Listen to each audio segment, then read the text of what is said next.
Hello, everyone, and welcome back to the podcast. I'm your host, AEW Love. It's good to be back. Got a haircut for those wondering. Still doing well. Getting better as the days go. Hope everyone's being safe as well. With that, today for our AEW August 5th, 2020 review was a solid show, I would say, from AEW's standpoint. There was obviously the 12-man tag team match. We'll go over that. We got the debate between Chris Jericho and Orange Cassidy with a surprise moderator, Eric Bischoff, back for the first time on TNT since WCW. And we also got Darby Allin versus Jon Moxley for the World Heavyweight Championship, as well as Mark Cardona's first match. A lot to get into. What would help if you could like and subscribe on the video, that would help. With that, thank you. Hope everyone's being safe, and let's get into the review, shall we? So the show started off with the big 12-man tag between the Elite and FTR versus the Dark Order. So this was not as clumsy as a 10-man tag between the Inner Circle, Jurassic Express, Orange Cassidy, and Best Friends was last week. But this was fun. The main point in the middle of the match was Dax Harwood, who got an injury, and so Dax was injured. Everyone else was pretty much distracted except for Kenny, who's getting ganged up on in the ring. So he was helped to the back by officials, Hangman Adam Page, and his partner Cash Wheeler. So that was a interesting. Hangman going to support Dax Harwood instead of sat out there support the ring or support his partners. So for a while it was 6-on-3. The Young Bucks and Kenny versus Dark Order. So the Young Bucks did what they could, despite the now possible odds, it would seem. Then all of a sudden, Hangman came out, man tag. He basically took out all the members of the Dark Order, and then had an exchange with Broly. For a second, I wanted to say Luke Harper, but yeah, Broly. And then Hangman, he went for the buckshot. He missed, but then Broly hit the discus lariat for the win. There was also Dark Order plus Colt Cabana. I can't really tell if he's part of the Dark Order or not. Maybe he is, maybe, I don't know. But there was also 10 and Anna Jay that was standing by at the commentary table. But still, Dark Order won. The Elite made an effort despite the baffling odds. Turned into 6-on-4, but this is good. It obviously progresses the storyline between Hangman supporting FTR more than his partner, basically Kenny, and progresses seemingly the storyline between Hangman and Brody Lee. Now, where does this go as we get into All Out next month? Well, there's one way I think they could go. They could go do a rematch between Dark Order and Hangman and Omega, or they could do Hangman versus Roy Lee. Either way, I would be all up for it. Now, now we expect a turn possibly happen for Kenny Omega, but could we see that happen at All Out? I'm not sure, but this fight for what it was, I think it was better than the tag team match last week. It was less clumsy. So then we go from that to a Moxley promo. Looking back on his career, seeing how people were advocating for him to not take this bump, to do that, do this match, etc. But Moxley sometimes he's fight his own demons, and so now he sees that Darby, and he doesn't want to hurt Darby, but he said that when it comes time to stay down, he said to just stay down, and now he's basically being the advocate for someone else. So, as always, Jon Moxley is a good promo, hyping up the main event for tonight, and I mean, when Jon Moxley versus MJF happens, and we get into that build, you can tell the promos will be off the chart between them two, and should be very interesting. So after that, we got to Santana Ortiz versus Best Friends. The Best Friends from the top 5. Santana Ortiz of the Inner Circle.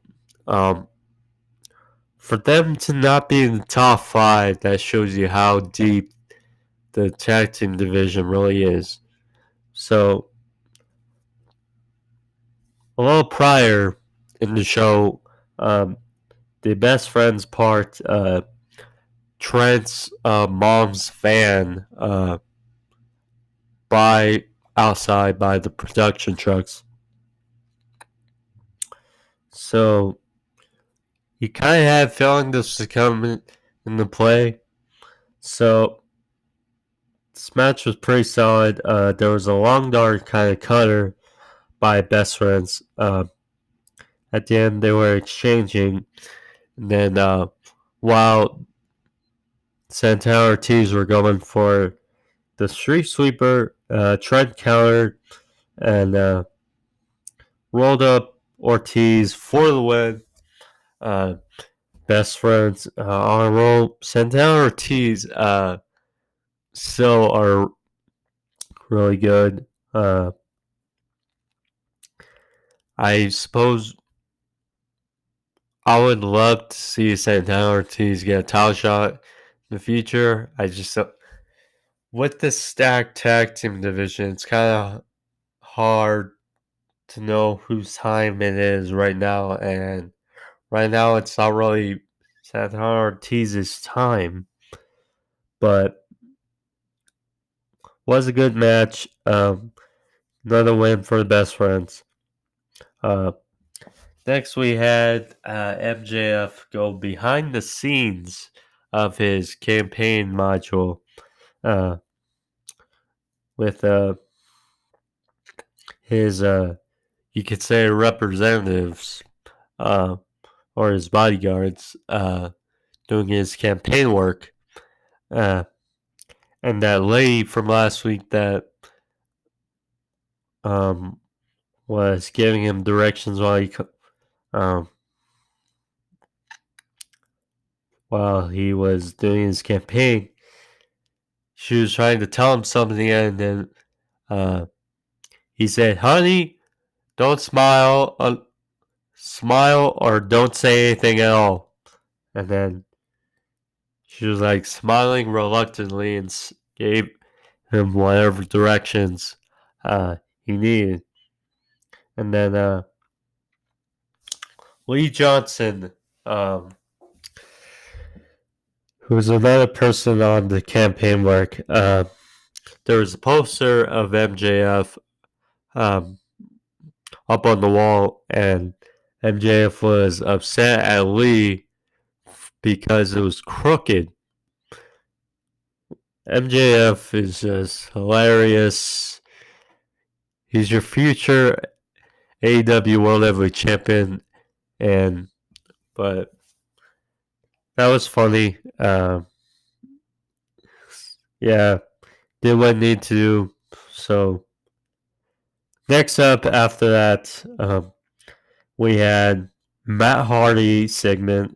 He was out in the ring talking about what he wants to do to help the future, how he sees himself and his brother and Private Party, and talked about Sammy Guevara, how he wanted to help him, but Sammy refused his help, and then all of a sudden, Sammy Guevara appeared behind Matt Hardy, and Matt Hardy said, "I knew you'd come," but not in the broken Matt Hardy sense. He was kind of normal Matt Hardy here. And then a brawl escalated between them two. And then Sammy, he set up Matt on the table on the outside of the ring, right below the stage area. And then I'm not sure what happened, but Sammy threw a chair in Matt's face. And then they played it off as one of the lens of the chair hit Matt in his forehead, and it busted him open. Matt Hardy was just bleeding profusely, the crimson mask, if you will. And I'm not sure if it was a blade job or not, but nonetheless. And then Sammy hit looked like a 630 off the stage area, threw Matt through the table, and I mean, this side, I would think that this is not over between them two, and I would see a match between them two at All Out. Where we get this, it should be very interesting because Sammy is really good. Heck of a first pay-per-view match for him back. Matt, of course, he's been floating around in AEW right now. He's kind of waiting until next year, until his brother comes, when Jeff's WWE contract expires, and then Matt and Jeff can go on that one final title reign. So there was that, but yes, it prolongs the storyline between Sammy and Matt, and I can't wait to see the match between them two. Should be fun. Of course, they fought before, but at All Out, presumably, this should be interesting. So next up after that, the I did a typo in my notes, but Santana Ortiz, they destroyed the best friend's van, or Trent's mom's van, with a sledgehammer. Just with that hammer, they bust it up, and then Santana with a spray can spray it on Trent's mom's name on the hood of the car, suit, and then sprayed an X on top of that, and then they looked into the camera, and then Santana said, "Tell your mom." He said, "What's good?" So there was that. I would like to see another match between them two. Um, Santana Ortiz and best friends. Probably at All Out. I assume this where it takes place, maybe with a stipulation, but this is cool. So next up, we had Alex Reynolds and John Silvers of the Dark Order facing Matt Cardona, making his in-ring debut at AEW, and Cody, who put the open challenge on hold for 1 week for the TNT title. This was pretty good. I saw a little bit of this match because, well, I was making dinner at the time, but still, it was fun. Matt, he looked happy. He looked full of energy. Clearly, he's been staying in shape, aka the former Zack Ryder. Um, he seemed happy to be there. Uh, and at the end, it was a gritty of silence. I think that's what Taz called it. His former Rough Rider finisher in WWE. Now he's calling it the gritty of silence by Cardona for the win. This good. And apparently, while Cody was going back up to the tunnel to the locker room, Scorpio Sky came out and made a gesture and looked at the title, basically saying he wants a shot at the TNT Championship. So, interesting. For those who haven't seen AEW Dark, Scorpio Sky, he's been really featured in singles competition on AEW Dark. He's been pulling up some victories, so I mean, it makes sense. May not be against the best competition, more enhancement talent, but still good on Scorpio Sky. I was like, we actually got that match confirmed. So the best friends responded to Santana Ortiz smashing Trent's mom's car, and they said they want an apology to Sue on speakerphone. So that was kind of it. Funny. Next up was probably the best thing of the show. Chris Jericho or Cassidy debate. This is fun. Sammy, he came out with cue cards. Jake Hager came out in a suit. Same with Jericho, looking all fancy. And then Orange Cassidy came out. Well, actually, Justin Roberts announced him surprise moderator to be Eric Bischoff. Now, Eric Bischoff, excuse me, obviously you know him from WCW, WWE, but he has not been on TNT since like 20 years since WCW was still around. Now he's back on TNT, this time as the moderator for this debate. So then he announced Jericho. He came out with Hager and Sammy. Orange Cassidy came out in his usual attire, his denim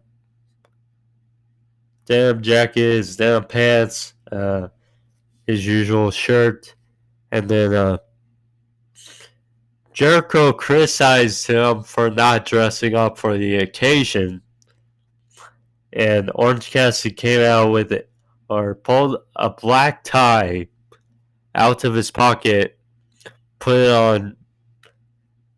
That was funny. Then Eric Bischoff was asking questions for both Cassidy and Jericho in between, and Jericho was talking trash. Orange Cassidy didn't say anything for the first few questions. Then all of a sudden, Eric Bischoff asked about something about global warming, and then or something about water pressure, and then next thing you know, Orange Cassidy is writing down these statistics about water and whatnot, how many gallons per year, and all of a sudden Jericho, he just has a shocked look on his face, like, and that was just hilarious. Because he's Orange Cassidy. He's a lazy wrestler. He's a sloth. He barely says anything. And then the final question was Eric Bischoff asked both of them about why the match between them next week is so important. And Jericho ran down how Orange Cassidy, he's gonna pay back the $7,000 for his jacket, how he'll go back to his day job as a juice guy, making him a blueberry smoothie with pumpkin seeds, and that he won't give Orange Cassidy a tip. And then Orange Cassidy, all of a sudden, he got serious. He talked about how not only is this the biggest match of his career, it's the biggest match of Chris Jericho's career. How all Chris Jericho has done, and what happens if Jericho loses to the guy that puts his hands in his pockets. And then Cassie took his sunglasses off and said how he wants Jericho to look him in the eyes and look at the guy that's going to beat him next week. So then all of a sudden, Chris Jericho and Jake Hager attacked Orange Cassidy. And then Jericho hit Orange Cassidy with the juice effect. And then the best friends came out afterwards to save Orange Cassidy. Hager and Jericho left. There was that. Should be fun next week. Yeah, I can't. I'm curious how they're gonna do it, and if we could get a third match at All Out. I don't know. Should be interesting though. So after we got Britt Baker, the Michael Jordan of AEW. Per se. That's her words, not mine. So, Tony Schiavone interviewed her about who she's picked to face Big Swole to get a chance to face her. So, it was kind of predictable, but Big Swole said, or excuse me, Britt Baker said Reba as the one to face Big Swole. So Reba got into the ring. For those who don't know, she actually has wrestled before at TNA at Impact a number of years ago.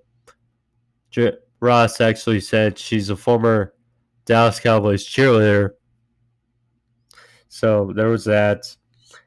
Then we got Big Swole versus Reba. This was kind of short. Reba, she missed with a moonsault, and Big Swole picked up the victory. So we're getting Big Swole versus Britt Baker as expected. I'm assuming at All Out, because that's when Britt said she would be healthy enough and that she would return. So there's that. So after we got confirmation of some matches next week, and next week is shaping up to be a really good show. So we got Cody versus Scorpio Sky for the TNT Championship. We got Orange Cassidy versus Chris Jericho 2 with the $7,000 on the line. We got Dark Order versus the Young Bucks in Tag Team Appreciation Night.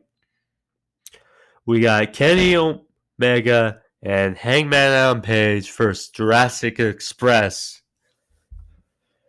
All lined up for next week, so it should be fun. A fun card shaping up for next week.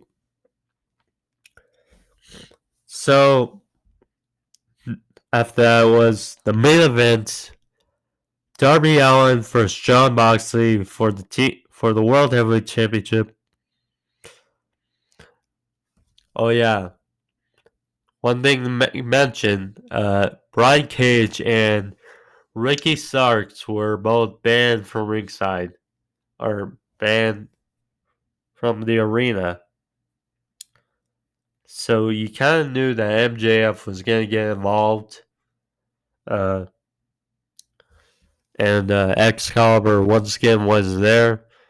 But still, this one match, both these two know how work. Their first match was really good. Same with this. They were fighting on the rings on the outside, and Moxley threw Darby Allin far into the ring post, and I was like, I would not have been surprised if Darby was knocked out after that. That would brutal. He just chucked him.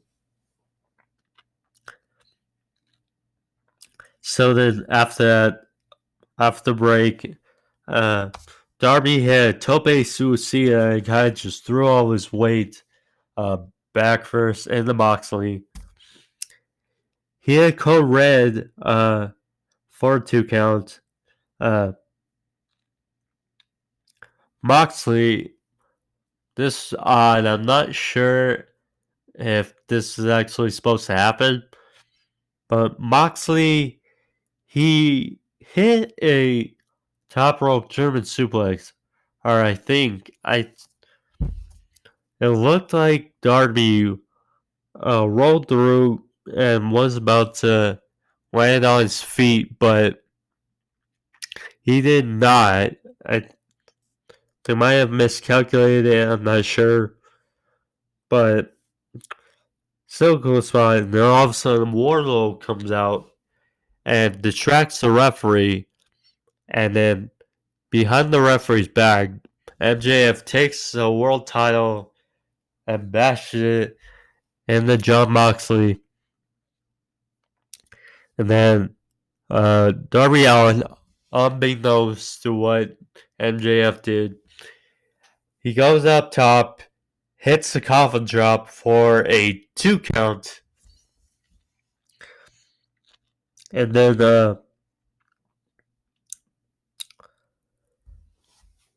they had some exchanges. And then Moxley, he actually got busted open. Darby, he went for another coffin drop, but he got caught into a rear naked choke by Moxley. And then Darby, he was fighting off. He actually got hit with a Gotch pile driver for a devastating 2 count. And then Moxley hit the paradigm shift for the win. Solid match. Darby, he had a solid showing. This was damn good. Can't say enough good things about it. Moxley and MJF.